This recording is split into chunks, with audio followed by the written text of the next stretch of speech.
أعوذ بالله السميع العليم من الشيطان الرجيم. بسم الله الرحمن الرحيم. قال الله تبارك وتعالى في كتابه: بسم الله الرحمن الرحيم. تعاونوا على البر والتقوى ولا تعاونوا على الإثم والعدوان. الله رب العالمین قرآن مجید کی فرمایش کوي چې تاسو نیکو کارو کې یو بل سره مدد وکړئ. یقینا یو د نیکو کارو نه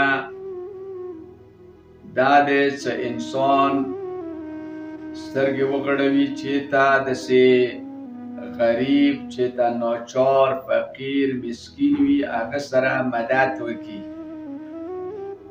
او بیا که دغو مسکینانو فقیرانو غریبانو سره چې هغه کور کې بیماری وي نو د هغه بچاو کونه چې کومه ده هغه مخیرینو حضراتو مؤمنانو سره مربوطه قصه ده چې کچیرې مؤمنان مخیرین حضرات هغه مدد وکړي کیدای شي چې د یو ناچار د یو غریب د یو مسکین زندگی بچ شي.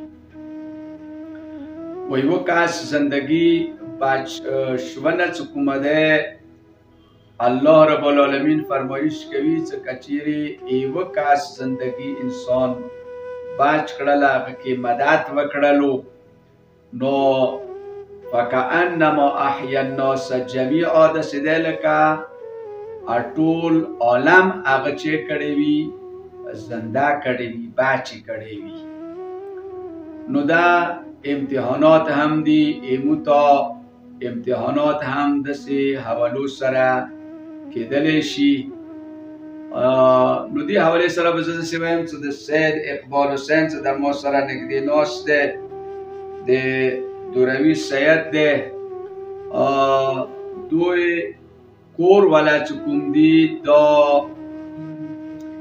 یعنی مرض کې مبتلا شوي دی او بیا هغه سره یې سینې ورته الرجي شوي دی. درې څلور وارې اپریشن کوشش هم دوی کړی دی چې هغه خرچې هم چې کومې شوي دي هغه قرضې هم اوسه پورې ورباندې پاتې دي.